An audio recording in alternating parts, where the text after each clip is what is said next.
Hello and welcome to another episode of the Room Rumble. We're going back to PTown, revisiting the good old PTown, and this was interesting. I feel like every time I talk to PTown, it's just frustration from his side because he wants me to see what he sees. Um, I think that the problem is consistency across these things. He sort of says, "Hey, there's things in the Bible. It says this, but you need to interpret it in a certain way to say it." And he doesn't give the same level of generosity to, say, Islam or Hindu or any of the other religions. He just says, "Well, I'm interpreting it this way for my religion." A lot of the things, as I sort of said to him, they've gone back and I've checked, and it doesn't say what you're trying to say that the Bible says.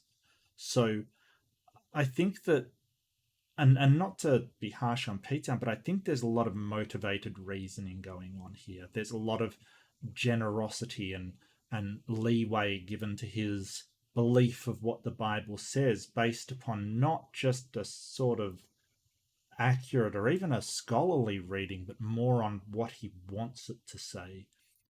We also get into sort of why you believe this, or how do you get to believing. And it seems like what he's telling me is that you've got to be convinced and overwhelmingly convinced first, which is not a good pathway to finding out what's true. If you're convinced of anything, it you will of course believe it, but that's not a good pathway to finding out what's true.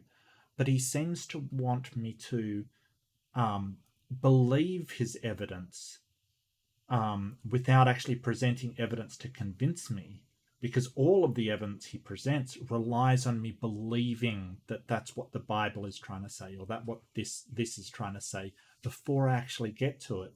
Now, as I said, I'm not trying to irritate P-Town. I know a lot of you guys think that he's not being genuine.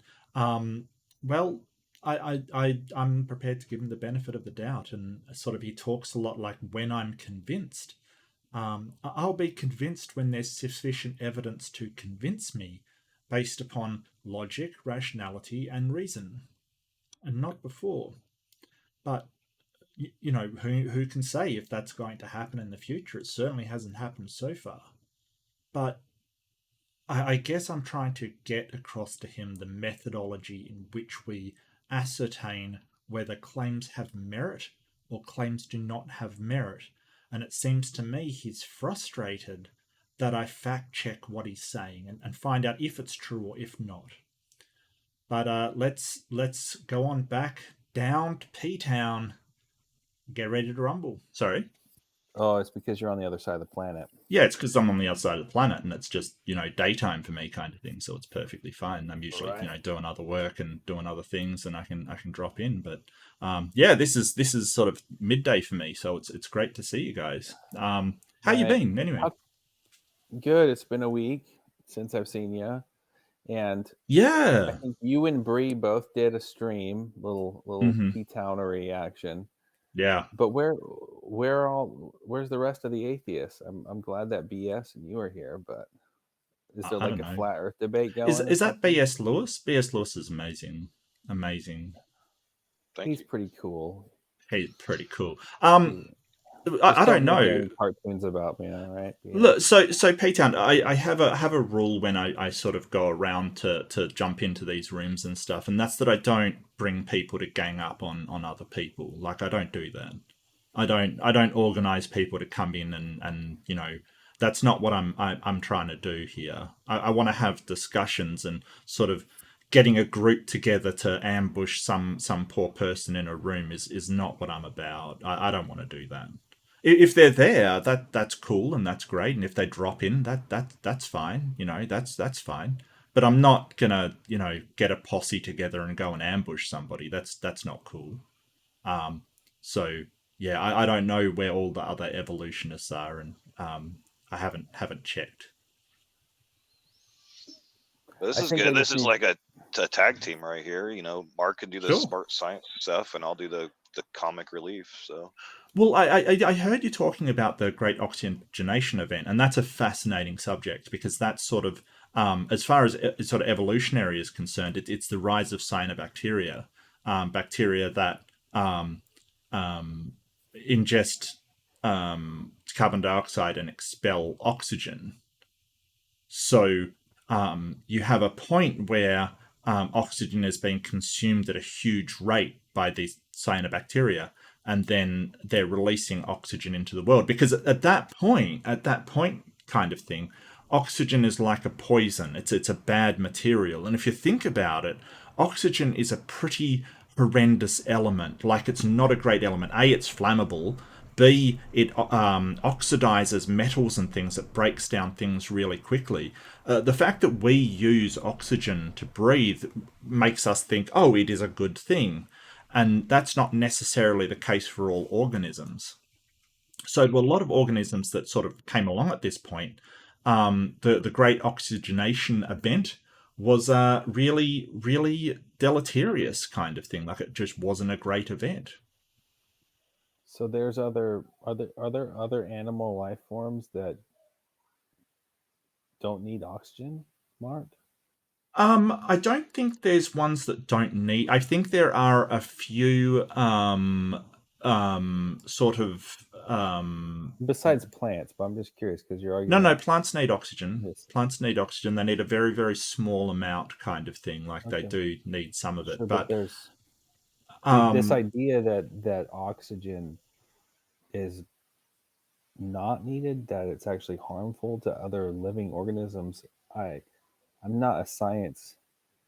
I yeah. don't know anything about this, but it just sounds doesn't sound accurate. Can you confirm that? I think there's a couple of bacteria that live in the guts of certain animals that don't need oxygen. They just carry on. However, there Right. are a Well, now few we're talking different. about symbiotic relationships. I mean, we Well, can yeah, go into that possibly, topic, yeah. but that would also be another example of how God clearly made him. How do you To be say honest with God you, clearly Mark. made them? How do you Well, know you that? tell me when you have symbiotic Yeah, relationships like that, yeah, how else would you explain it? yeah. That So this bacteria just randomly formed inside an animal's stomach, no, or no, no. what? What's going on? No, usually what happens is that you have some sort of relationship between the two that's not, you know, completely symbiotic, but they have some sort of relationship development between the two. That what one is doing doesn't necessarily detriment the other, and there may be a benefit for one side or the other kind of thing. um, the symbiotic relationship forms slowly. It's not like a it just spits out being sort of thing. Really, what we're talking about is a Well, greater let's level just of remember dependence that. over multiple sort of generations, kind of thing. Well, let's just remember that that wasn't your original argument, because your original argument was that there are other things that don't require oxygen Yeah. to live, and now you're saying something completely different. So you're contradicting yourself, as far as I can tell, Mark. No, I'm not contradicting. I don't understand. I never said that there were no. I said there's very few organisms that don't require oxygen, and they usually live within, like the guts of cows. We find some bacteria that don't require oxygen. I'm not sure what you're talking about. So if I could jump in, I I want to concisely talk about the science real quick, and then I want to Sure. go. So just I posted in the side chat. It was too big to post in the YouTube chat. But the problem with the Great Oxygenation event is Hmm. exactly what you described, which is the cyanobacteria, which Yeah. would produce oxygen at a certain rate. Hmm. Uh, the oxygen doesn't appear in the atmosphere at that rate. It appears in significant quantities all of a sudden. And that's what I posted in the side chat. Okay. So that's the problem. You have something that produces oxygen. And then if it was producing at a gradual rate, that's cool and all, but it doesn't equal what we see according to the geologic record. I have a question. How long ago was the Great Oxygenation event? Like It would 2 be point something billion years ago, I believe it was. yeah, In Correct me if I'm theory. wrong. yeah, according to the evolutionary timescale. That is So correct. why are What you is going? the young Earth? What is the young Earth people think it happened 6,000 years ago? No, so that's a common misconception. And I'm gonna touch on that real quick, but I want to get back to the science. Yeah. Let's stay on the topic. It's a good. So It's Well, a so good science my gave us the gaslighting. date. Science gave us Mark Reed's date, right? Of two Okay, Right. point come on something. now. Come okay, on now, hold on. BS. Let go ahead, Okay. Power. Yeah. So in the creation story, God Mhm. says he brought forth trees. So he didn't start with one tree and then let them grow over hundreds of millions of years. He brought forth all trees in a single period. Okay. Those trees still have tree rings. Okay. Adam was created as an adult. Stars still have, they were brought forth in the same way. So you might look at a tree and see 1,000 rings, like it was 1,000 years old. Yes. That's how God did it. So that's an easy explanation to what BS just stated. But back to the original question, and Yeah. Mark, I don't expect you to have an answer, but we can Well, do a future discussion. I think that what you're sort of missing is there's a lot of oxygen sinks in the world, things that will take in oxygen. Like for instance, the I think there was banded iron deposits that come up during this great, and that's one of the reasons why we know about this sudden oxygenation of the world. That you have sort of bands in iron where it's been heavily oxidized, where previously it wasn't. So therefore we know that the oxygen in the atmosphere increased sort of at a rapid rate, but they Yeah, absorb that's oxygen. So that the problem is that there are other things like oxygenation of the water, for instance. Water oxygenizes. That it could have been a slow sort of the atmosphere dealing with the oxygenation through oxygen sinks, and then at a certain point where the water's saturated, the oxidization of all surface elements has been accumulated, that then you will get the sharp intake in atmospheric oxygen rather than it happening before. So are you reading directly from the wiki, What wiki? the Great Oxygenation Event wiki? Because I've it got it talks about open, but I'm not it reading talks from about it. it talks about what you're talking about, and it Yeah, includes that in the calculation for the rate of oxygenation. yeah. So what you So just said is included. yeah, so here's the point. Here's the point. There might be some mechanism that we don't know about that has done it. You don't get to go in and say we don't know, therefore God. That's not what you get to do. Right? You've got to show that God actually introduced that oxygen there, which you aren't doing. You're basically doing a God of the gaps. But No, no, from no. what I'm reading, I did exactly that.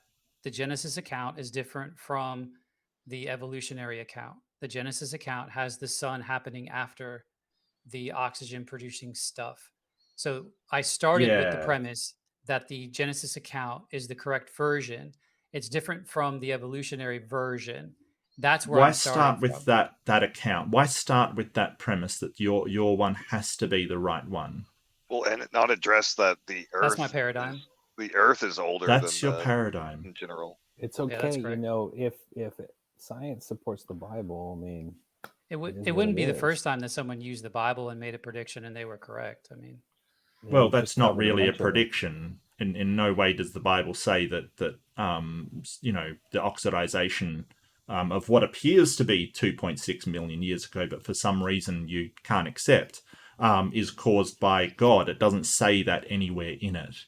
no, The it says that extrapolation that you're making, that because it says the sun only came out on was created on this day and trees existed beforehand, I'm going to extrapolate that, because don't forget, even though there was no sun, there was light, so there's no reason why right. those trees couldn't have photosynthesized before that day. Well, there was no trees. Light was day one. Light was So day one. Yep. yep. So specifically, I read a verse. I made a logical conclusion. It's not an extrapolation. It's a No, it's logical conclusion. no, it's a post hoc rationalization, is what it is, because it doesn't say what you've said, and That's there incorrect. it comes with the problem that even though the sun, and this is one of the major problems with that time frame of cosmology in the Bible, light existed without the sun for some reason. We don't know the That's origin of God. that light. Yep. Well, I mean, you God. can God of the say that gas right there. after the you can say that after, as a post hoc rationalization, you can say, hey, that light was God. But the fact is that light, in order to photosynthesize, according to the Bible, this is all internal criticism, or an internal critique, that light, in order for them to be able to photosynthesize, was there before the sun existed. So that completely nullifies your theory. So you're assuming that light is UV light. It could have been any type of light, but no, you're Oh, what light incorrect. The was it? Great Oxygenation Event was not known until recently. The Bible was written way before anybody knew about the Great Oxygenation Event. So it's not an ad hoc anything. It's We have the Bible. It was written. It said the sun was created after the plants. Hmm. Therefore, logically, it would have a great amount of oxygen in the atmosphere all of a sudden. The But Great you Oxygenation Event was proven scientifically, and that's an explanation after the fact. So it's not know before; it's after. what Mark is saying is the sun required for photosynthesis?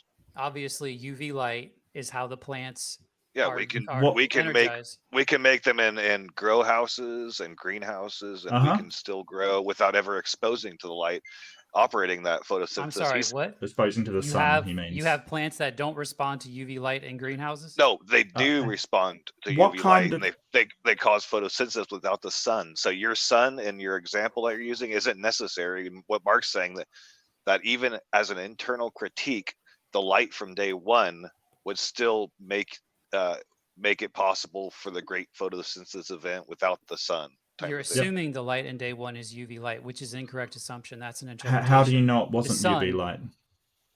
the sun is UV light. How So do when you the know Bible that the says the light wasn't sun, UV light? Does the Bible mention UV anywhere in it? you're reversed. The Bible says I'm light. reversed. What does that Yes. mean? So your Oh, logical I'm sorry. argument is I'm backwards. supposed to believe the Bible first and then fit everything to fit the Bible because that's what you're Yeah, yep, doing. yep. No, the Bible says light day Yes. one, and it says the sun day four. The sun produces UV light.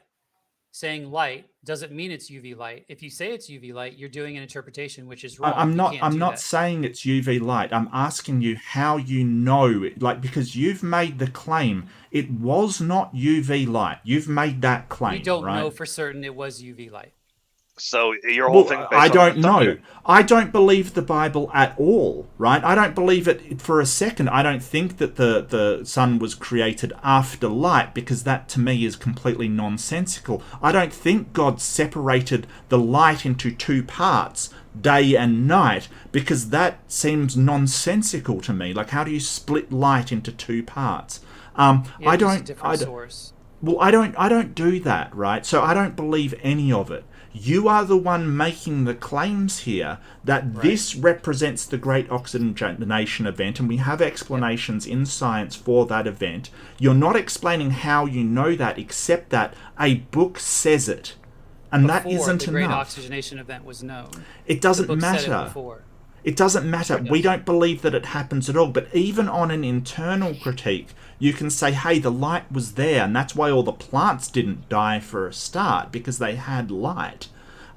That's fine. But you're saying it wasn't UV light. And I'm asking you No, no, how no. you could... Don't put no, words no, in my no, mouth. power word. Let me finish. And I'm asking you how you could possibly know that the light that the Bible says nothing about except that it's light was not UV light. How do you know It that? says light from the sun, which is UV light.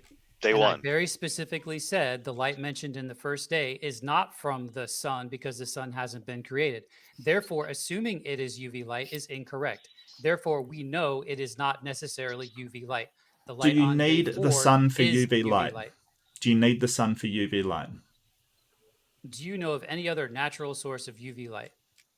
Well, that's the whole point, isn't it? Like, God can do anything, right? So why would God need a Supernatural source. yeah, All right, supernatural guys. source? Let's, if it's okay, Well, I I think think we've hit.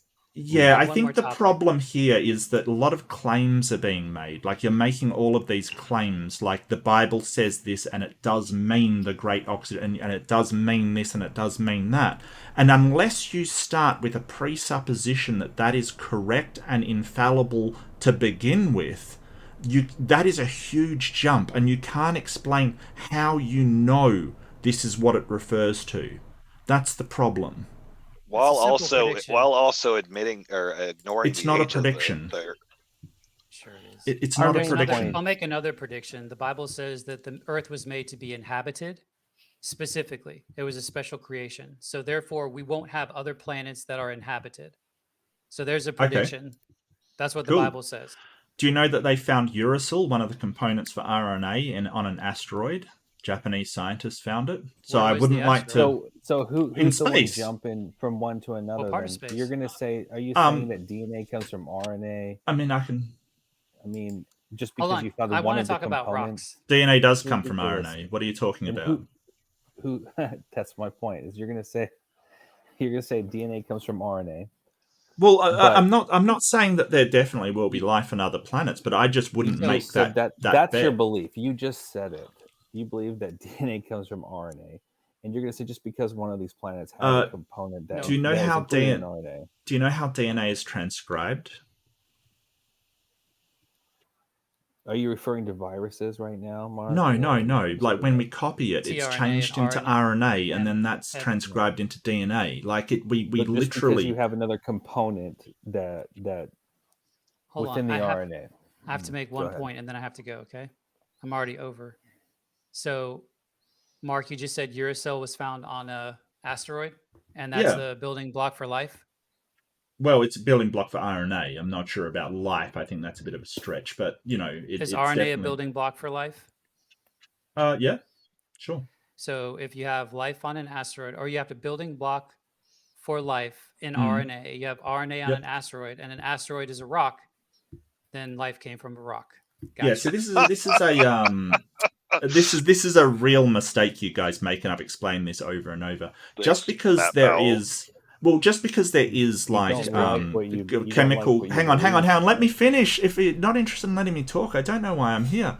If you get a compound that is sort of from a rock, as you say, it also mixes with other compounds. Like for instance, we know with life that oxygen has to be involved in some place, right? Because the backbone of DNA, part of it is deoxyribonucleic. Right? It's got to have oxygen in it. That doesn't mean we came from the air.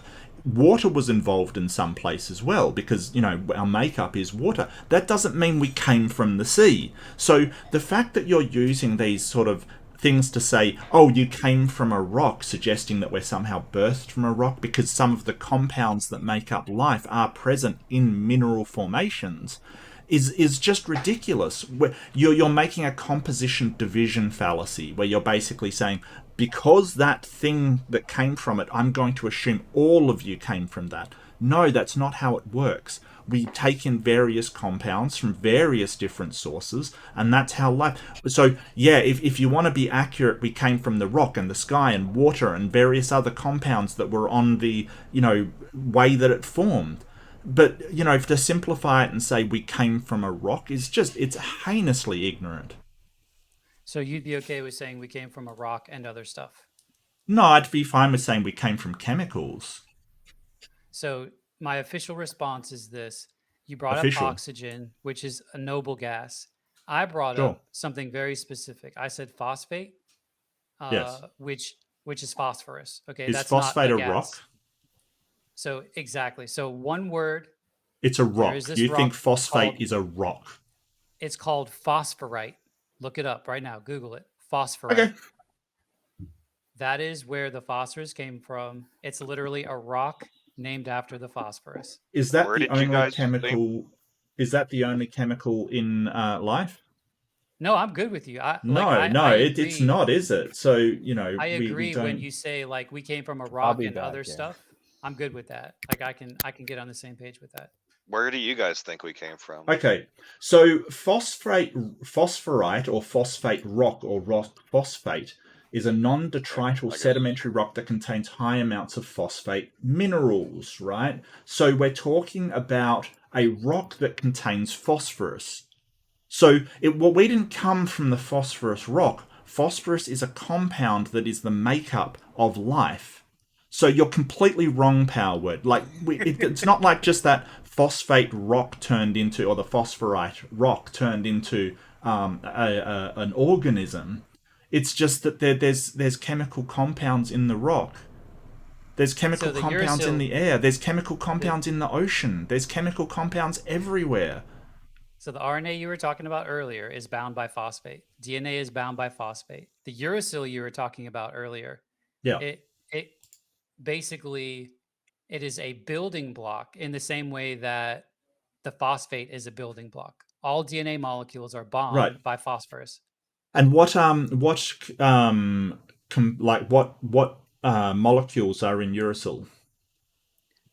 Doesn't make any difference. Why You're doesn't it not make a going to get difference? you're Why not doesn't going it to make a get DNA difference? without Why because doesn't it make so a difference? just like we're not talking about noble gases. We're talking specifically about phosphorite. That's what I'm talking about. That's the phosphate that holds DNA together. Period. So it's fine. We're good. We can you guys can go But on to different topics. phosphorus is an element of itself, right? But we're talking about phosphate. Come on, man. You're just reading. Well, yeah. I mean, I'm not an expert. I like to fact check what I'm saying. Maybe you Well, go should ahead. do the same. We can follow up next week, man. Fact check it. I'll talk to you next week if you want. But phosphorite is where the phosphorus came from in a prebiotic life on Earth. So that's it. Yeah, so phosphorus is an element. So is some of the ingredients of uracil, which is what we're talking about, which is things like hydrogen, nitrogen, oxygen, kind of thing. So, Noble gases. yeah, sure, noble gases. So that doesn't mean we came from the air or we came from, the We're going around in environment, like circles. the atmosphere around us. Like, but so this whole idea of saying, well, you think you came from a rock, is sort of the most disingenuous argument, because it's sort of saying, hey, you think a rock gave birth to you, is the suggestion that's being But made. And without sort of don't phosphorite, pretend that's not what you're doing. So the compounds come from a variety of different places. And any one compound, and this is the composition division fallacy, any one compound like phosphate by itself you're won't do arguing anything. semantics. No, I'm not.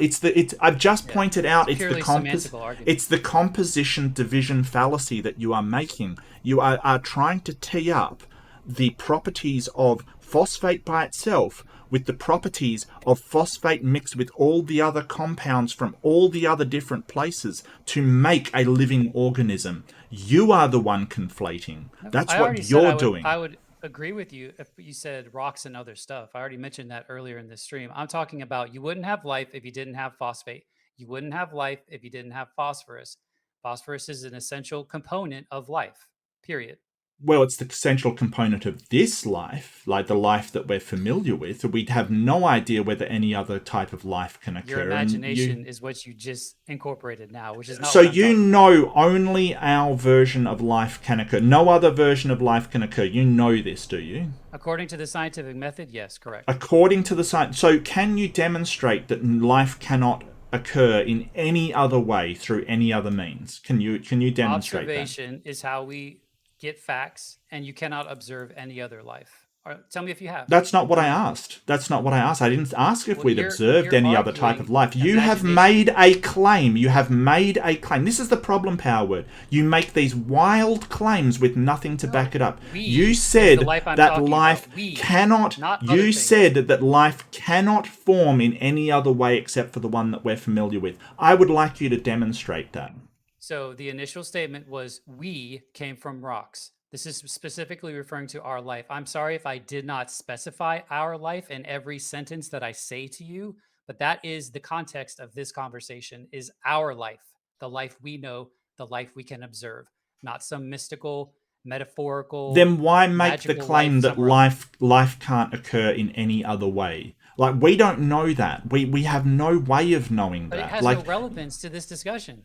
well, then don't make the claim, Power Word. You're the one making these claims that life cannot have be any other is a thing. requirement for life. The life that we have, the How life do that we you, know.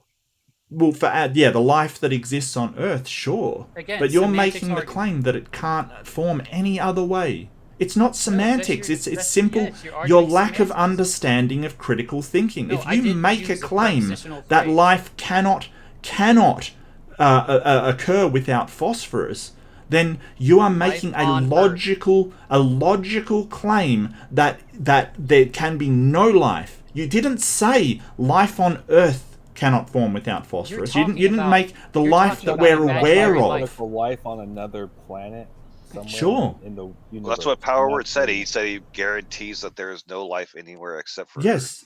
And he somehow seems to want to say, "Oh, I know there's no Why life do I except get for the feeling Earth." that How we're does on he the position of possibly know science that? and you guys are on the position of something Because the else? Bible. Because Bible. Phosphorus Look, Bible. science does not say the is a world is requirement for 6,000 our years life. old. It doesn't say that the sun was created, after trees. It doesn't say that light Science was there sorry, before the say sun. anything. But I want it before everyone. What do you mean it I doesn't just- say anything? Are you serious? What are you talking about? Did you just say the Bible doesn't say it was? No, the sun was science made doesn't after- say that. Oh, obviously it says the opposite. Yeah, that's the whole Yeah. point. So why what do I you was saying claim? Why earlier. is PTown saying you're on the side of science when you're clearly against all scientific fact? It's You're making just on up an science's side when it agrees with imaginary you. So non-phosphorus life do you think the universe, Big Bang Theory is Mark. evolution You're or making up scientific something. fact? So let me tell you what you're doing. You're basically taking facts that we have found in science, Like what? What's a fact? massaging them. Well, that there was a great oxygenation event, for instance, the original topic of this conversation. You're massaging them to fit your perceptions of the Bible and then saying, hey, it predicted that. It didn't predict a great oxygenation event. It didn't. It just said that was written for before some we knew about reason the light was there before the sun because that's what people at the time believed. But because you believe in this thing, you're a fundamentalist, you absolutely have to believe in it. You're now thinking that it predicted the great oxygenation event when it clearly didn't. Just like it predicted the findings of the JWST. That was last week's topic. Did you watch that? The findings of what were the findings of the JWST? So James Webb, go for it. Galaxies formed complete. They weren't partial galaxies. They weren't made of just Didn't like say they formed a few- complete. That's not what the James Webb Telescope found. It didn't say it found them formed complete. It said they formed earlier than what we thought No. they did.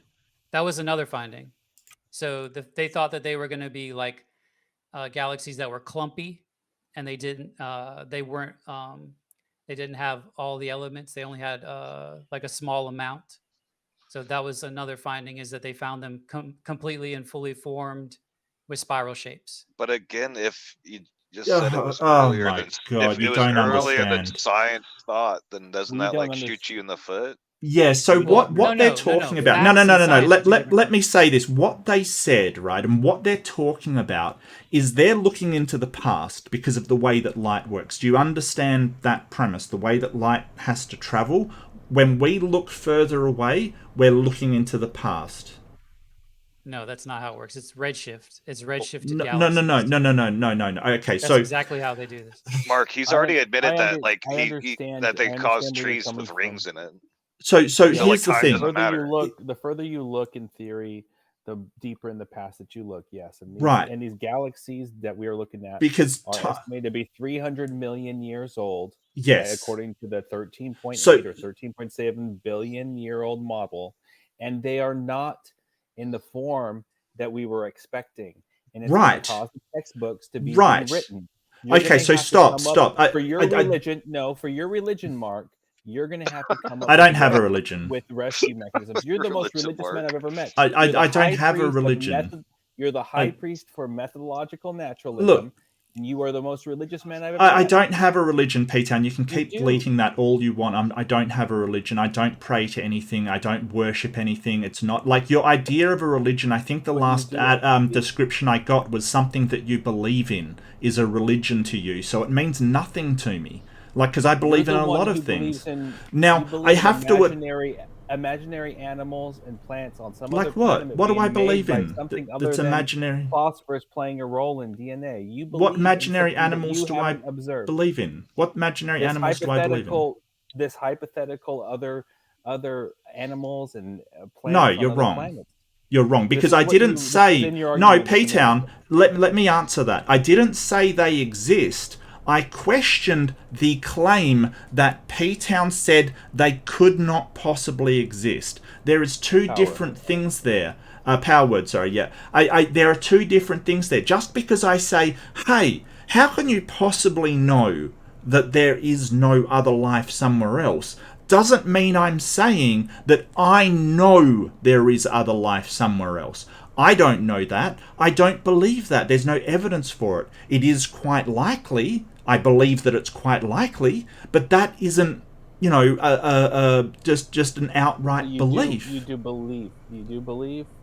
I believe it's quite likely that there's other life Yeah. out there So that is formed by some other element.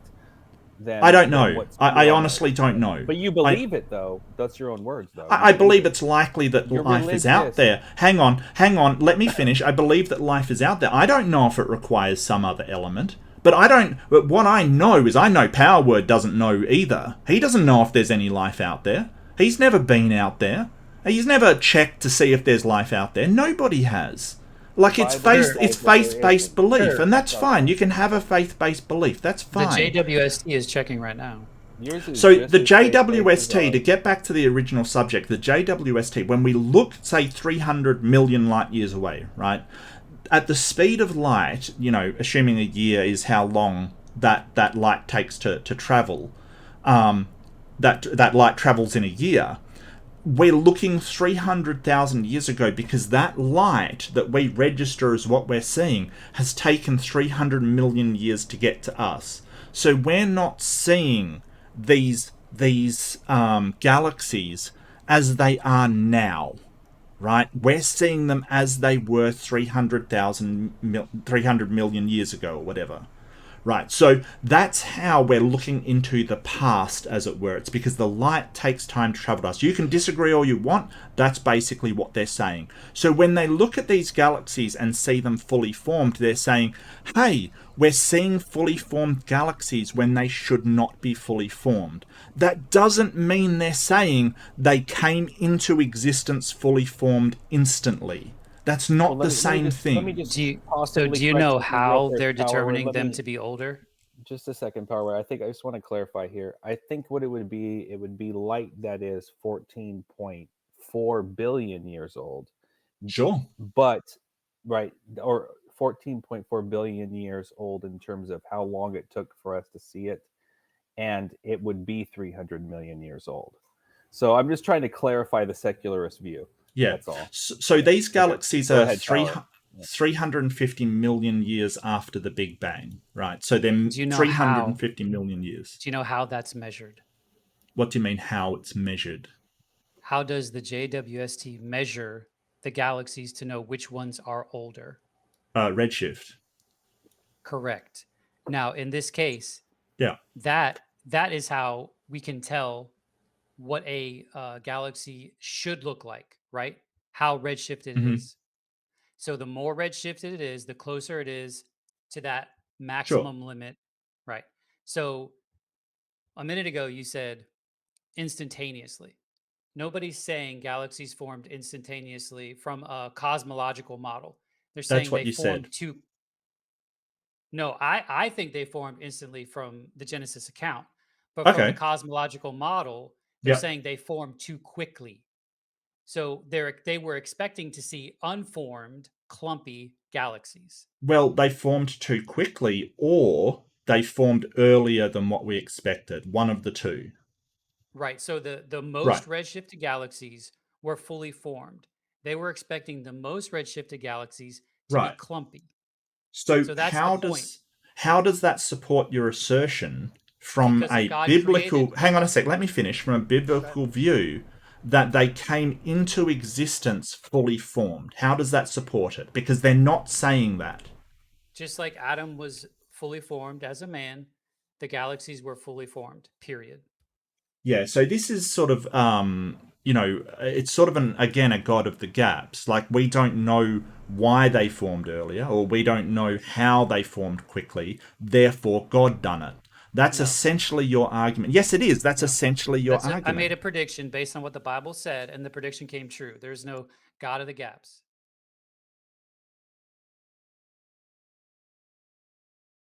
Roman Yeah, execution. sorry, Then So that I would, had a really important phone call. I do apologize. I had to alright. get that. It was really important. So yeah, it's Roman soldier. Sorry, go ahead. it's He great alleg- talking to you, Mark. I just wanted Yeah, to sure. say goodbye to you and Mhm. BS. We can continue this later. Thanks, P-Town. my Had a great power. time. Thanks for sticking around an hour longer and being part of the open discussion, Power. I know I kind of pushed you in that corner, and that's all on me. Yeah. Thanks for putting up Yeah, with us. blame Enjoyed P-Town. it. It was It's all actually P-Town's fun. I fault. might get some sleep Okay. later. All right, good Please night. do. All right. See ya. Well, guys, Oof. I don't know how boring I'm going to be, but I'm here until I finish my last beer.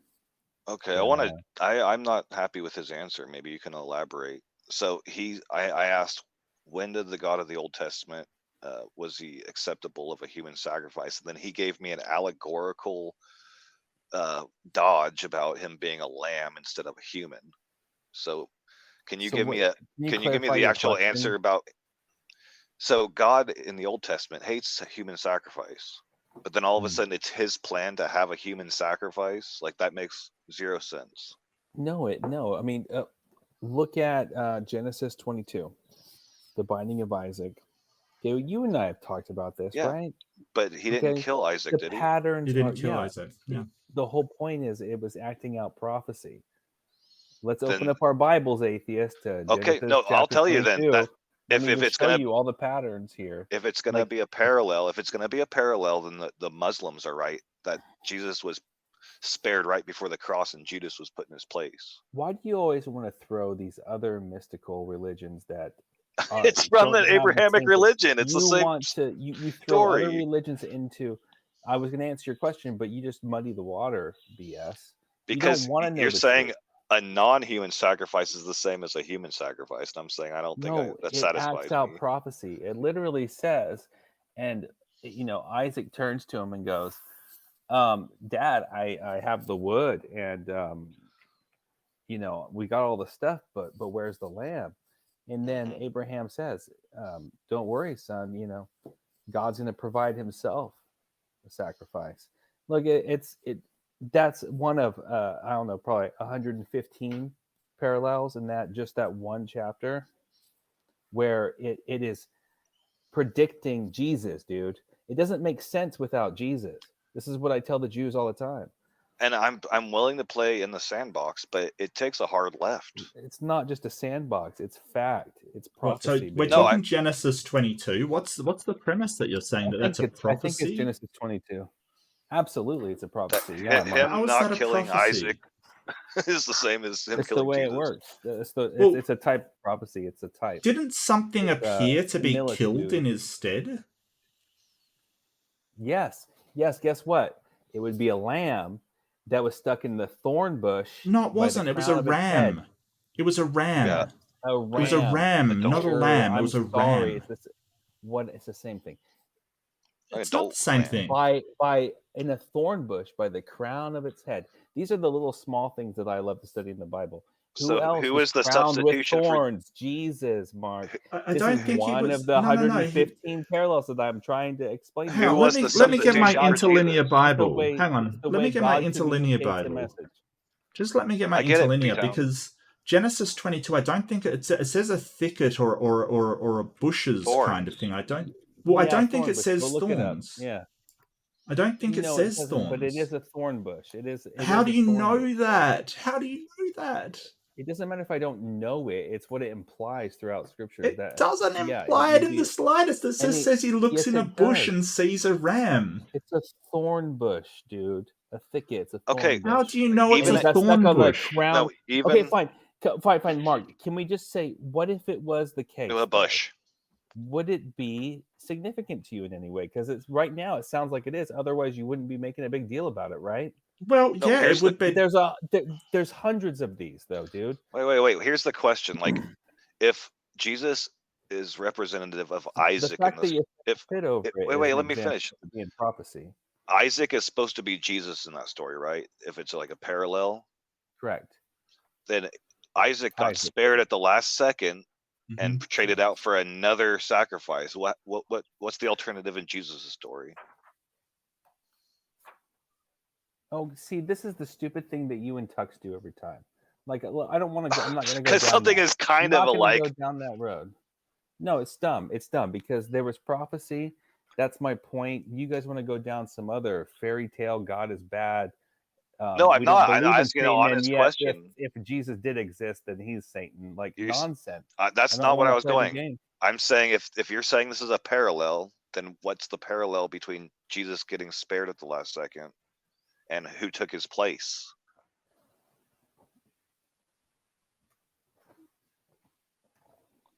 He took our place. Is he the ram as well? He's the ram and Isaac. Who I is? get your point here. I get it. That's not quite how prophecy works, according to the Bible. So I is don't know how Jesus it the? It's works. not a Well, I perfect think the cookie question cutter is thing. good. Is Prophecies happen Jesus in the all these different ram ways. in this analogy, or is he the Isaac in this analogy? Both in Both. different ways. He Yes. spared himself. What? Yeah, so Like, I've just looked up the look, Interlinear Bible. It says a thicket. It says nothing about thorns. Like, I don't understand how you get thorns from just a thicket. a thorn Which bush. that's not Yes. a thorn bush. That's not what the like a thicket's used elsewhere in Why the does this Bible. get you so heated? Well, it's because you're Would it sort of matter to saying, you? okay, I'm going to read that a ram was seen in a thicket I've looked it up. by. And if I could, I can go to my software if you want. It's fine, but Yeah, it's okay, so typically an idiom for thorn bush. Yeah. Okay, he's trapped in it's a not. bush. Who cares? Like, who cares what the bush is? He's trapped in a bush and he gets It's the same substituted. words I bet you it's the same type of words in the beginning of Genesis when God curses the ground, right? And you have to till the soil because of the thorns. It's probably related to that, and that's where I draw the conclusion. But you can double check me if you But want. that's the least So important part of this whole thing. Like, according to you, but Mark's stuck on this whole freaking ram being stuck by the crown of its head in the thorn bush. Well, So I'm that's trying to satisfy Genesis everyone here. 3:18. Okay, we'll So go onwards. I just think that you're reading so you much guys want me into to? it.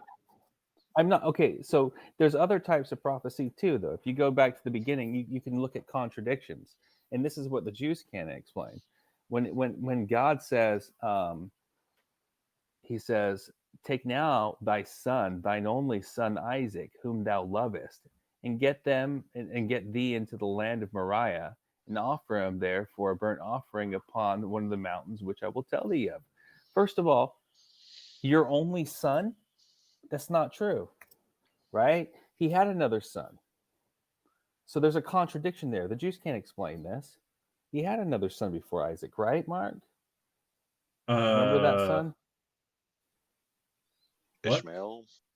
Ishmael. He had Ishmael. So there's a contradiction there. So even in a contradiction, you can have prophecy. And then what's the most famous verse in the Bible? BS?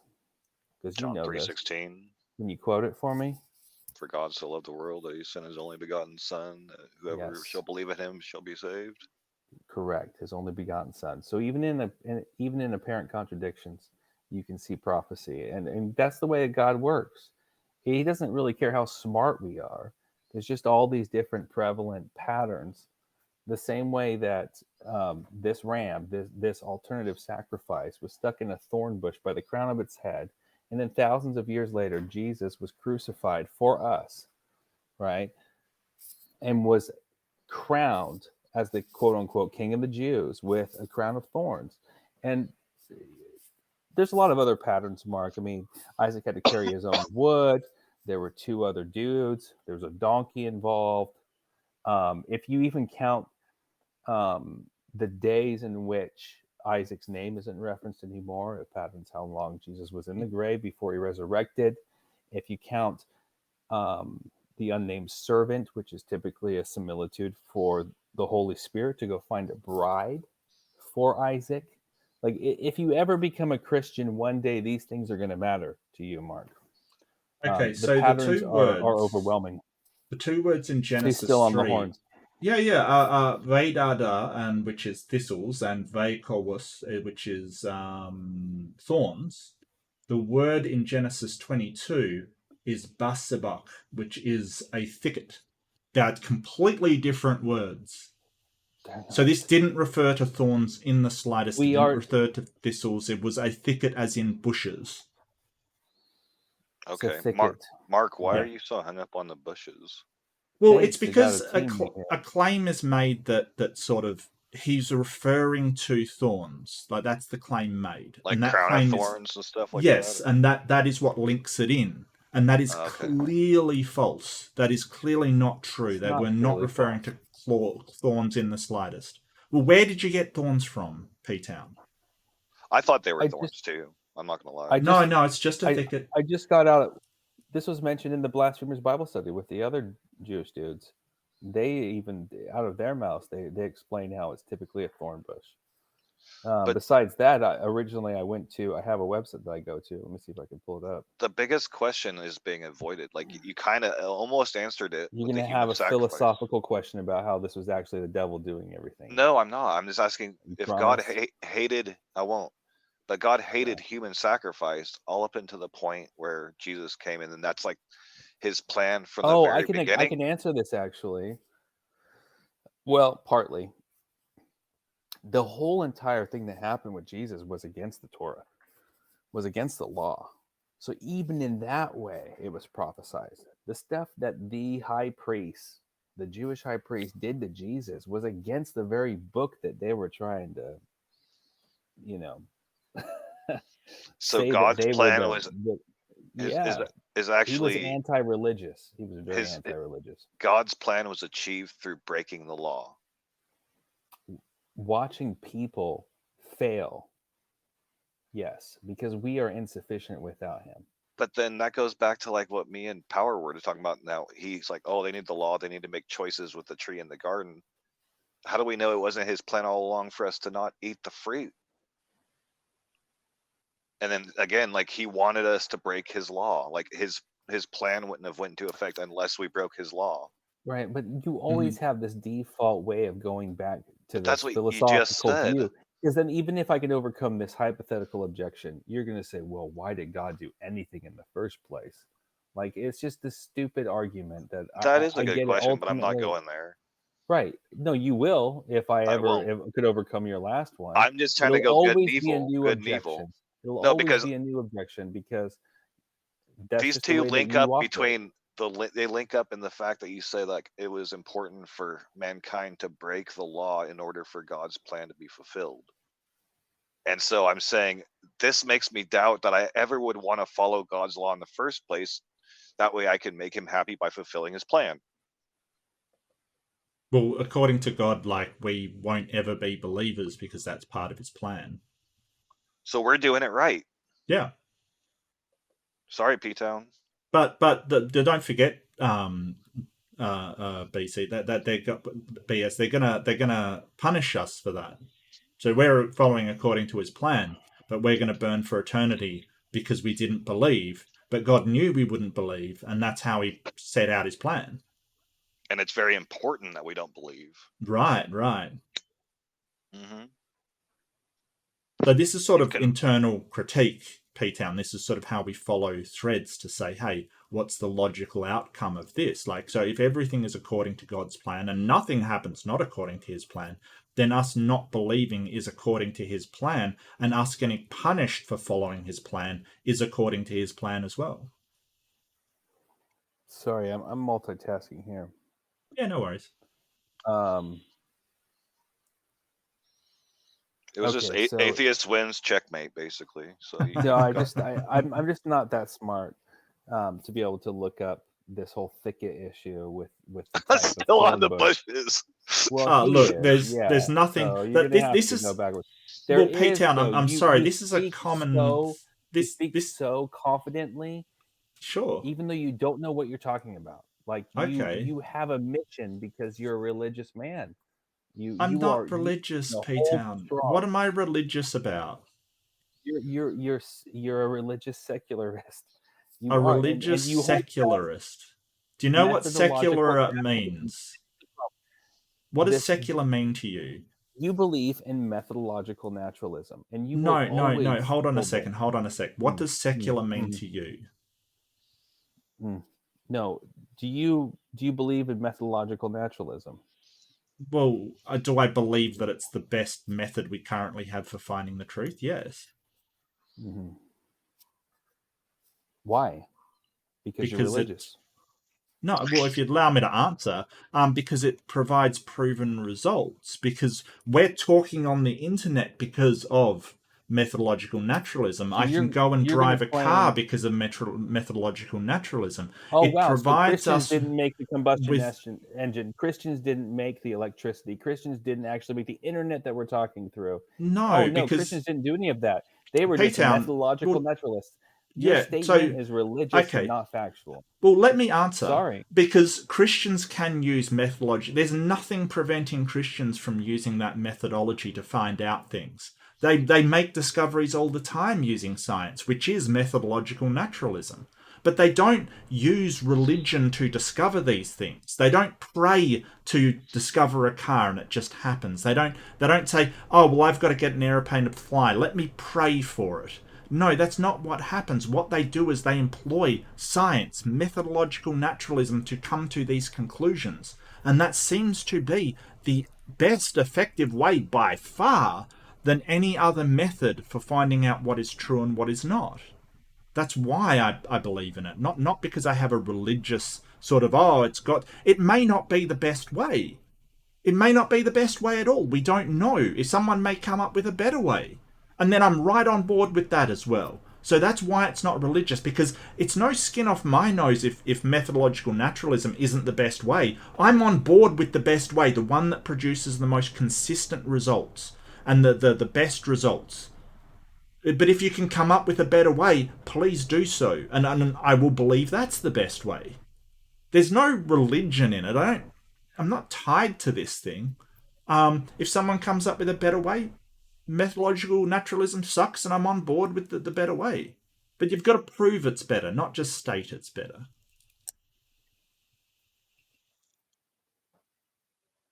So does that answer your question? I still think you're religious.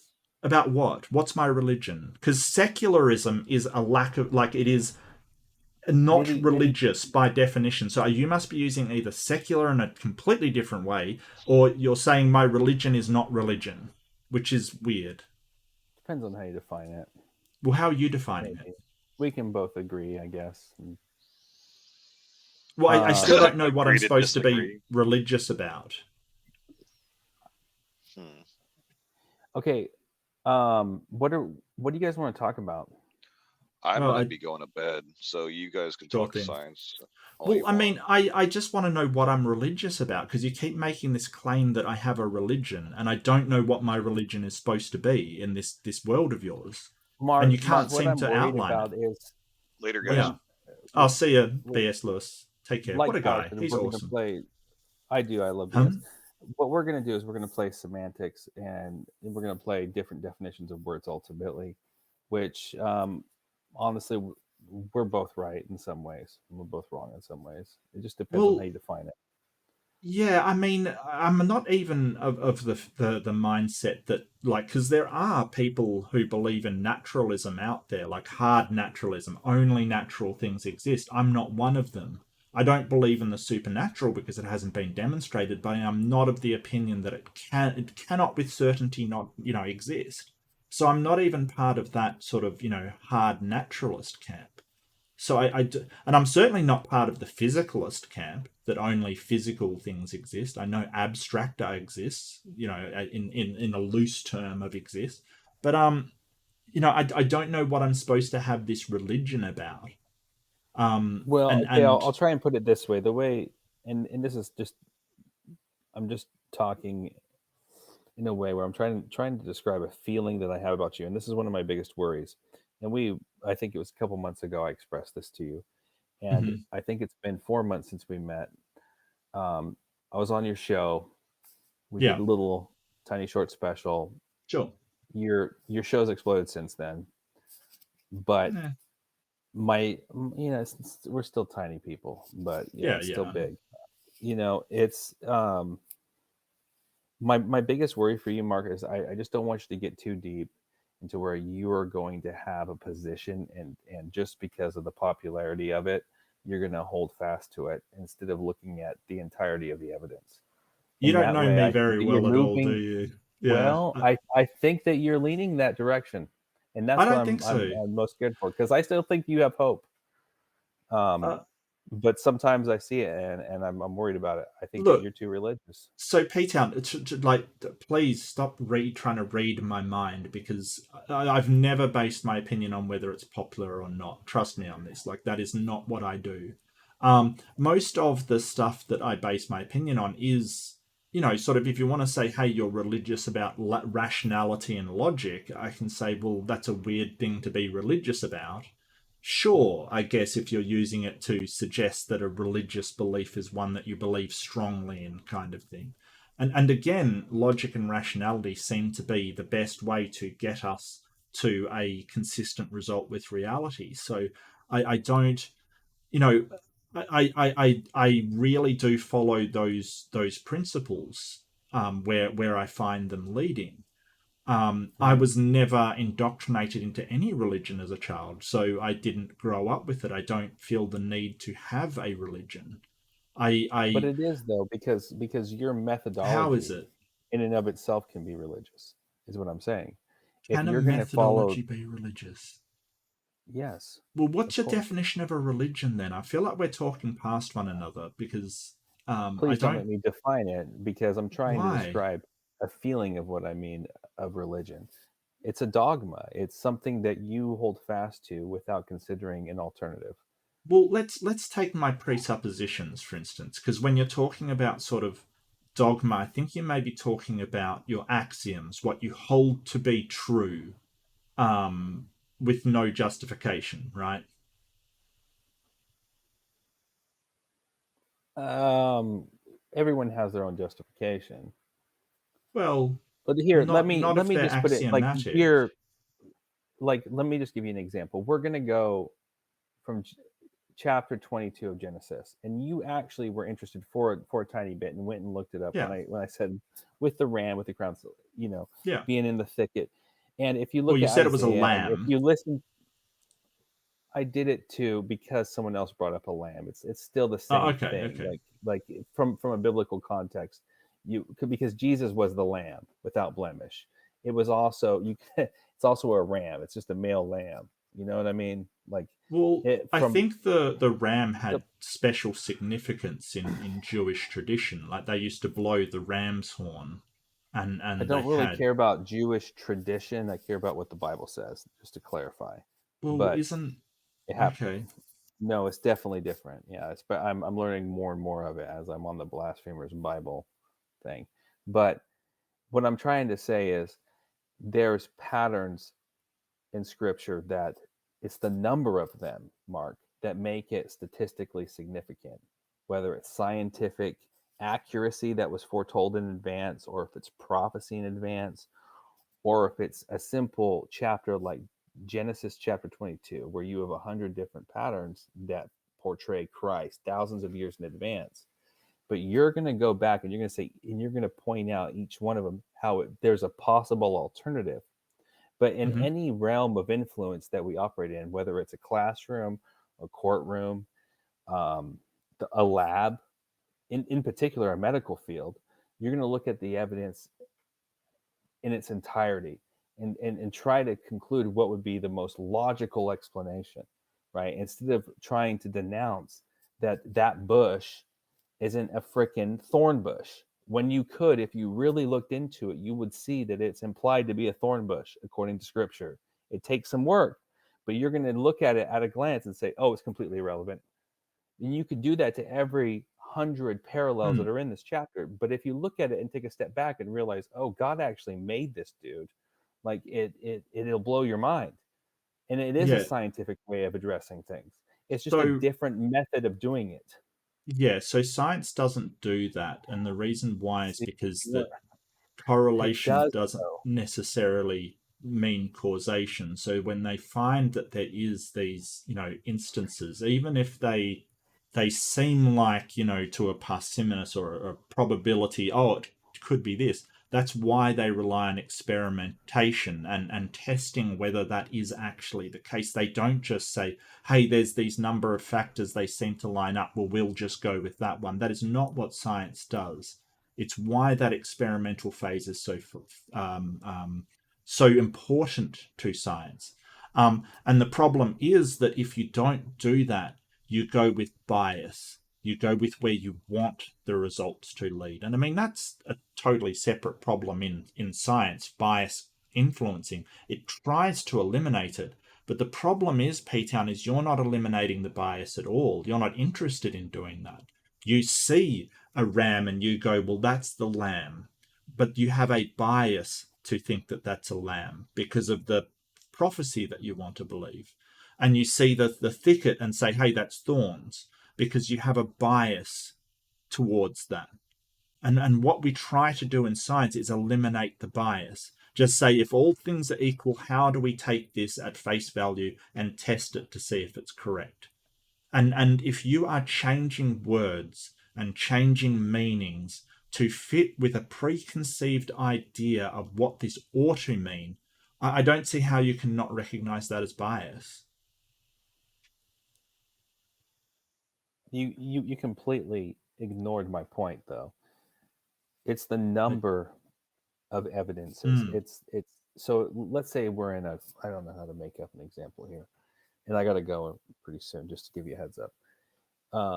Let's say you're on jury duty and you're on a murder trial. You can have a lot of different pieces of evidence, Sure. all of which individually could be explained by another means. Mm-hmm. Right? And just because each evidence could be explained by another means doesn't mean it's not evidence anymore, according to your methodological naturalism or whatever, Sure. Whatever method, religious method that you hold fast to, Mark. It still doesn't change that it is evidence. It's the number of them, the volume of them, not just in significance, but in prevalence, that makes it applicable and statistically significant and beyond any reasonable doubt. And this is the Bible in a nutshell. Well, I can It's tell the you most profound. haven't Go been a ahead. jury member very often, have you? Or at all? I'm not saying all jury members are very smart, but that's the No, way that that's it not. works. No, that's not what I'm saying. Like, because if you had actually been, like, because on multiple occasions in my life, probably just because I'm older, I've been in a jury, and the whole thing is that you can't convict somebody on circumstantial evidence or evidence up for interpretation. There has to be beyond a reasonable doubt, and the evidence has to be strong enough to warrant that claim, regardless of the amount there is. It's not the amount that is what causes us to convict somebody of a crime. It is the quality of the evidence that convicts people for a crime. So there could be a ton of circumstantial evidence around some person, that they were in the area, that they had on a certain color shirt, that they sort of did this, did that. There's no amount of circumstantial evidence that will allow you to convict somebody for a crime. Ideally, it is, having forensic data. You can have a tiny bit of forensic data, but a fingerprint on the scene that puts them, or on the weapon that makes them the murderer. And that's enough. That's not a lot of evidence, but it is strong evidence as opposed to circumstantial evidence.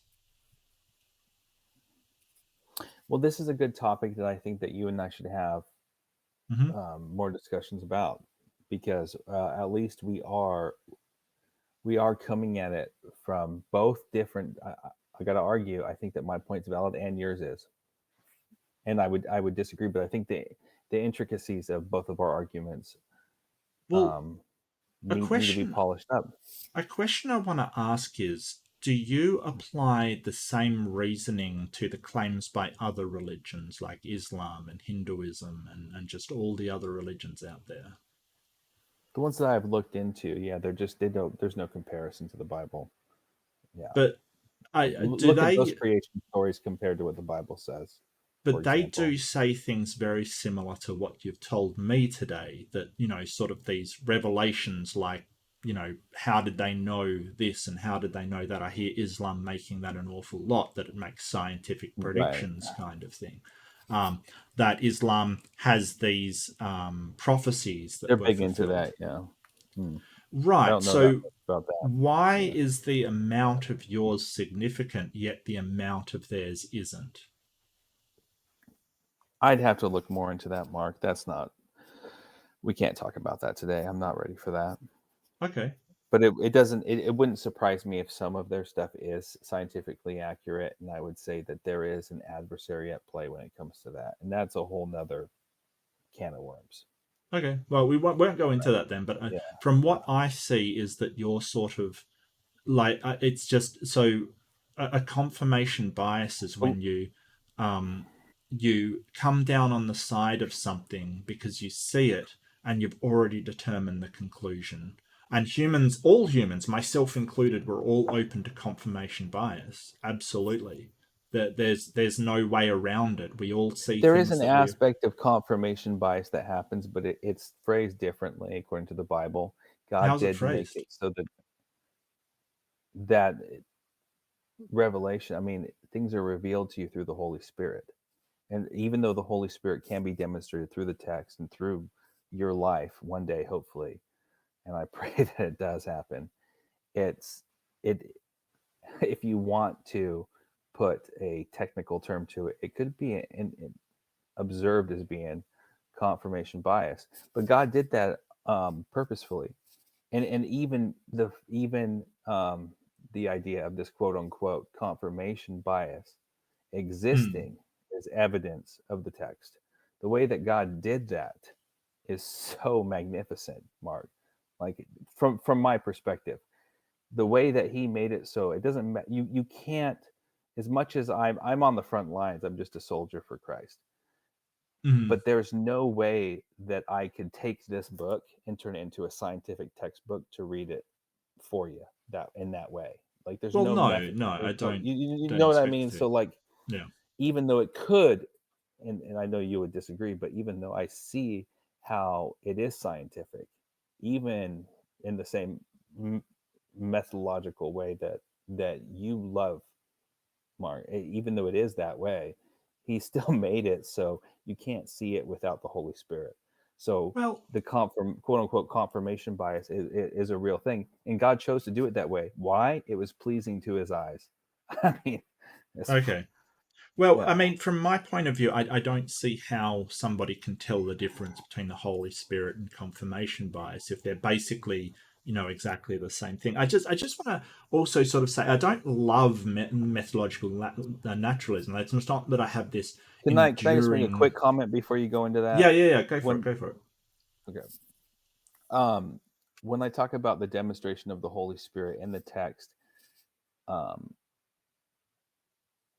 there are ways to demonstrate it. I mean, it demonstrates itself. It doesn't, according to Scripture, it doesn't testify of itself. It's hidden, and in a way, its hiddenness is also exemplary of its. I look at me failing to actually describe the beauty of it. But go ahead, go ahead and talk about methodological Oh, it's just I naturalism. don't love methodological naturalism. It's just the best method we have. It's not like I have this enduring like it consumes all my life. It's just a method. Like I mean, it would be sort of saying like, oh, I love the way that I sort of interpret things to cross traffic. Like you have a method of the best way to cross traffic. Like you look one way, then the other, listen for traffic, and then you proceed to cross the road, kind of thing, right? Like that's the methodology that works the best. It's not like I've got, well, I love that method. No, it's just the best way to get to where you're going. If there's a better way, great. But I that, was there as well, and that's why I have a heart for you, because I was the same way. I was just as vocal as you were, um, or as okay, you are when it comes to it. I I know doubt it. that I'm people pretty say it. vocal. I know you say it. You'll be surprised how vocal I was. I took it to a whole nother level of an extreme, Mark. I'm embarrassed. To be honest with you, in a similar way, where Paul in Scripture talks about how it's kind of like an ode to God, like the amount of damage that I caused. I feel like I have to do these YouTube chats, even though I'm sure I'm going to fail and I probably look silly. How But much damage do I I do feel like cause? How much damage do I cause, and who do I cause it a to? lot, a To lot of who? people. Who's being damaged by me just saying what I believe? Well, it depends on how you want to define damage. But just to We'll define it forewarn for you, me. it's if you did ever become a Christian, I'm you're gonna have to have where it's gonna have to be the Mark Reid and PTown show, and we're gonna have to be a lot bigger than this to reprimand that damage. But who's damaged? Like what's the damage and who's People it are to? the number of people I turned How? away from Christ. How? How did I? Or Yeah, like how did how I did how have you? damage them? How have I damaged them in some way? You have a strong voice, Mark. I mean, leading people Sure. away from the truth is a like let's say that your perception of truth changes. Maybe not Okay. this year, maybe 5 years, maybe Sure. 10 5 years, maybe years 20 suddenly years. I've Okay. gone, okay, I'm a Like Christian now. you're a Christian. Yeah.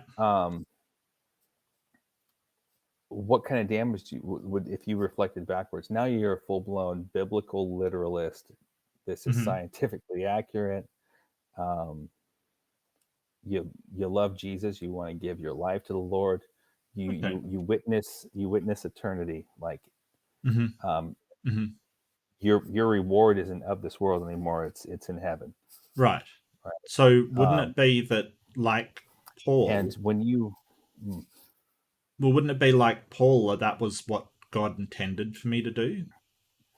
Is like say these things and then convert so it's a much more greater impact. Wouldn't that be you know, God's plan? I don't think that's how Paul interpreted it. No, he actually interpreted it as more like a punishment. Um, it's not. Maybe partly it was God's intention overall. I mean, now we're going to get into a whole nother realm Yeah. of philosophy, right? Because ultimately, if you really want to dig that deep, it does go there. But if you read the scriptures and what Paul wrote, he he had a more of a burden because of it. In the same sense as kind of where I'm at. Um, Luckily, I wasn't your age, right? I was still young at the time before I became a Christian. Now looking, that's funny. It's 12 years ago. So you at the time you feel like it was your entire life, right? Um, but yeah, I mean, in that sense, yeah, I mean, I do. I think that you are creating a lot of damage. Um, But isn't that I'm according to not God's saying plan? no, no, Really? it's not. No, he Okay. wants you to see the truth. Yeah, he wants everyone to be saved. Yeah, I think that as far as truth is concerned, I mean, there's only been one demonstrable methodology to find the truth, and currently I'm employing it. So I think that rationality, logic, having reasonableness is far better than sort of faith on finding out what is true and what is false. And I hope you wouldn't disagree with me on that, but you may well do. I just don't see faith as being a way to get you to what is true and what is false. So faith doesn't make it true; it only means you think you can't be wrong, and that isn't what's true in my book. Just because you think you can't be wrong, Well, your definition of faith isn't necessarily the definition of faith according to the Bible. Look at the examples of faith isn't that faith the evidence of things unseen? I think there's more to it than that. Okay, Um, Sorry, I'm reading a comment here. Yeah. One of hey, hey, just I don't know how to pronounce your name, Scotty, but thank you so much for coming. I haven't tailored this channel to Christians yet, but it's becoming more and more apparent that it's eventually popular the with show is going to atheists. go that way. It's for atheists. Oh, really?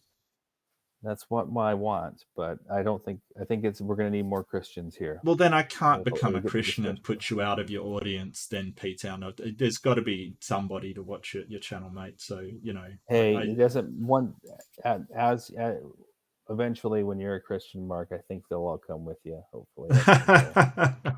maybe I don't know. But here's the point. What was your question again? Sorry. Well, my mention was that faith doesn't make you like correct. It Oh, just we're means that defining you faith. Okay. think you can't be wrong. So So if you look at the examples of the people who had faith, okay, and there's a yeah, few of them. One would be Noah. You have to take, if you take a biblical literalist perspective, it didn't rain before the flood. So for God to tell Noah, "Hey, dude, you got to build this boat," he has about 100 years to build it. Um, but it's going to rain from the sky. He's going to be like, "What?" Like, because that's like the plants were watered from the mist of the ground at that time. So this whole idea of trust, but again, God's communicating directly with him. So there's mm, that type of faith. But there's also, if you look at Abraham, he continually questioned God. It was a discussion. It wasn't until the binding of sure, Isaac, chapter 22, where he was like, "Oh, I'm just going to go do it." And it was his only son, his son that was promised to him, that he had outside of a natural way of doing it, because the dude was too old. So was his wife, right? My point is that it was through evidence that Abraham was able to do it through faith. He was an exemplar. It was like, look at why do I want to say Lot and his family with Abraham, and he was like, "Oh, what if there's 50 people who are righteous? Oh, what if there's just 16? Oh, well, what if there's just 8?" Right? Then and he's negotiating with God, right, before he sacked the city. But then you go fast forward, and the Bible references Abraham as being faithful. When? mhm. After he had already went through all that stuff, right? So he had an evidence. There was an evidence for why he was faithful. So the idea of faith, pushed by the secular people, it's different than the biblical aspect of faith. It's something that, yes, is unseen, but also something that you have significant evidence for. Okay. And um, but yeah, from the modern definition of it, I would agree with you. To be frank, yeah, it like I'm one of those unique people, and I'm fringe among Christians. I guarantee you that. But I don't just operate in blind faith. It's just not me. I think you would Yeah, appreciate the yeah, faith. I guess, but I think that um, some things you have sort of a presupposition of, like the Bible has to be true, like that isn't a question that arises in your mind, does it? Like like you sort of Well, take the position. it's been demonstrated to me to be true in some other ways. So like, if you believe in methodological naturalism, not specifically because of the particular relevance to it pertaining to a certain topic, but because of what it has done in another field or sector. And in the same way, that's why I believe the Bible, because it's been demonstrated and that it is truth in so many other ways. So for you to nitpick at it, and I don't mean to accuse you, but just to help better explain Mm, this, when you like you took a instant fascination, which is wonderful, of the whole ram and the being in the thicket and the crown of thorns, like one of hundreds of parallels to prophecy in the Bible when it comes to Christ. That was great. It was a triumphant moment for me, honestly. But it's like, I lost my train of thought because I got too excited, Mark. But like, um, yeah, I lost my train of thought just thinking that. I just got too excited. well, I think with that one, sort of the claim was made that there was a lamb and thorns, basically, which to me is a really, um, yeah, it definitely is one of those things where you go, hey, that is a incredible parallel to, Jesus being the lamb and having a crown of thorns. But sort of, I don't just take that as face value, because when you start to investigate some of this stuff, you find that those parallels don't line up. I think it was you and Richard Madsen that were talking about crosses being on the doors during Creeping Death, the firstborn dying of Egypt, and as it turns out, it wasn't crosses. It was sort of on the doorposts, and So a Oh, lot you of brought these, that up. Yeah.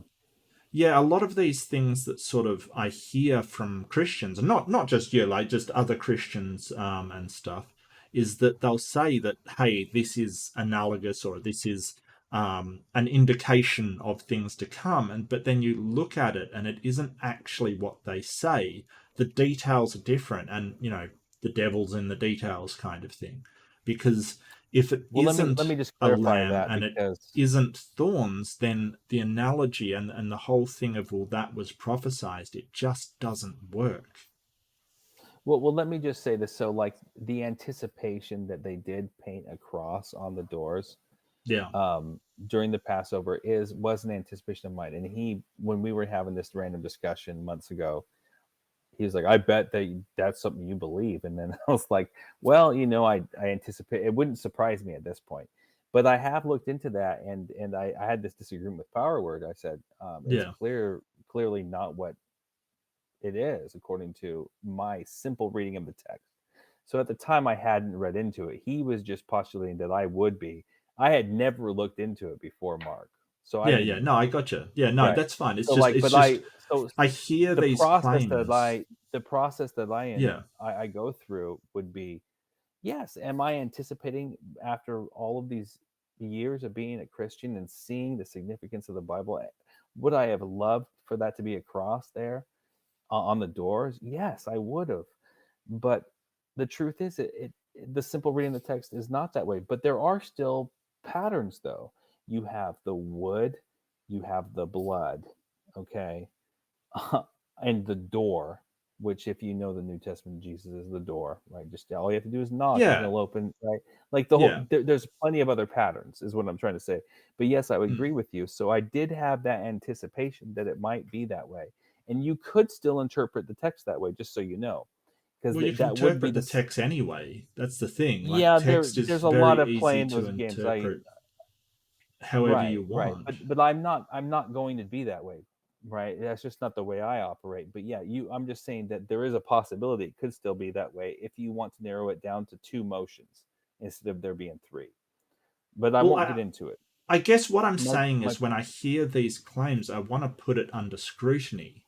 Like, I want to be skeptical about mhm. these claims, because if we just believe every claim that's made to us without applying scrutiny to it, then we'd have to believe everything we're told, and that would be I'd have all my money given to a prince in Nigeria at that point. Like, I just can't operate of the way, well, I'm going to believe this claim that's been made on face value, because so many times all kinds of people make claims on face value that just are not accurate and are not true. Right, no, no, but I mean, just so you know, God made you, Mark. Like, I'm gonna go out there and just say it. He made you, Well, and so you he made say, you to yeah. be who you. He made you to be who you are. And one thing that I was Sure. surprised to find out is that I didn't have to change who I am. God made me to be the same person that I've always been, and I still became a Christian. So, like the same this this logical um, Yeah. stuff that you don't want to toss aside. You don't have to. If you approach scripture with the same unbiased Hmm. approach, and you ask Jesus, "Hey, I want to get real here finally. I want to put all my predispositions aside. Jesus, come into my life and just show yourself to me." And you study the scriptures. It will happen. It just always happens. But see, And P-Town, that sounds here's like an you're sort of example. saying you have to believe in Jesus first. Yes. Well, that it comes down to that. God Yeah. made it that way. God doesn't care how, and this is Yeah. what brings back to my main point. I could take this book and turn it into a scientific textbook for you, but Sure. but I mean, it's not though. It's God made it, so there's no way I can logic my way to it. There's no way that there's enough science that can point to it, even though it's all there. God still made it so that you have to come to Him directly first, and even that is evidence of His divine nature. And let Well, me the put it the this way, the, because I the want to, problem. Hang to. on, hang on, just 1 second. The problem with that, P-Town, is when you believe in something first, when you're Mm, convinced of something first, and then go out to find evidence for it, you will. That's where confirmation bias enters. You will find evidence of that which you want to be true, like you're convicted of. We see that you all the don't have to time. believe it first. You don't have to believe it first. That's You just God's said job. you have to believe in Jesus first. No, you have to ask Jesus. You You have have to to put away ask your Jesus. predispositions. Yes, you have to get on your knees and say, God, I gotta pray in the name of Jesus. Will you please show me what PTown is trying to convey poorly, whatever you want to say? Look, I'm here now. I want to put away all of these things that I think I know, and I want to know, where did I come from, who made me, and and this is what you do, and then you approach the scriptures in time, and this doesn't happen instantly. From For a guy, I think we're similar in some ways, Mark. I don't think it's going to be an instant thing for you. Some people it's instant, um and But I, that I think you'll be sounds to me enlightened. like you're convincing yourself It's that your they choice. exist first. What I'm saying is that wasn't the case with me, though. I've been objective the entire time. You can one day, Mrs. P Town's going to come on here, and trust me, she will attest to it, because I challenged her every step of the way. Like I was Okay. fortunate, right, to have someone who was doing the same thing. Like I'm basically Mrs. P Town to you. Okay, But it Mark. Like, sounds like to me, and this might just be how it mm, sounds to me, but it sounds like to me that you are supposed to believe in it, be sincerely convinced enough to kneel down and do this and ask for this being to do you don't something. have to believe. You have to surrender first. You don't have to Surrender believe, what? though. You have to surrender that you are just a man, and that Yeah. you're not good enough. Yeah. So I mean, I get it. It's hard to understand. Yeah, so that um sounds exactly like surrendering your idea that they don't exist, that you are just a there's going to be a small. time in your life, no matter when, Mark, when you're on your deathbed, or if you lose a child, or your wife passes away, or you are in dire straits because leaves you, and you're going to be rock bottom, and you are Mhm. going to call out to God at some point in time. How do you And you're going know? to say, why not? Why not, though, Mark? That's a logical thing to do, because you got nothing to lose. I've been in dire straits plenty of times, P-Town. I've never Okay. called out for a god. You've never I've called I've out to God. no, Okay. no, no. Well, I've I, almost I drowned. I've had people leave me. My parents died.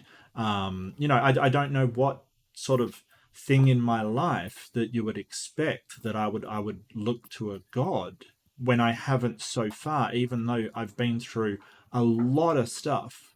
I mean a lot. I don't understand how, why anybody would. I don't think it was God's fault that my parents died because I don't believe in a God. I don't think it was their fault that my mum got cancer and my dad died of some heart condition. I don't think, I don't think it was God doing any of these things.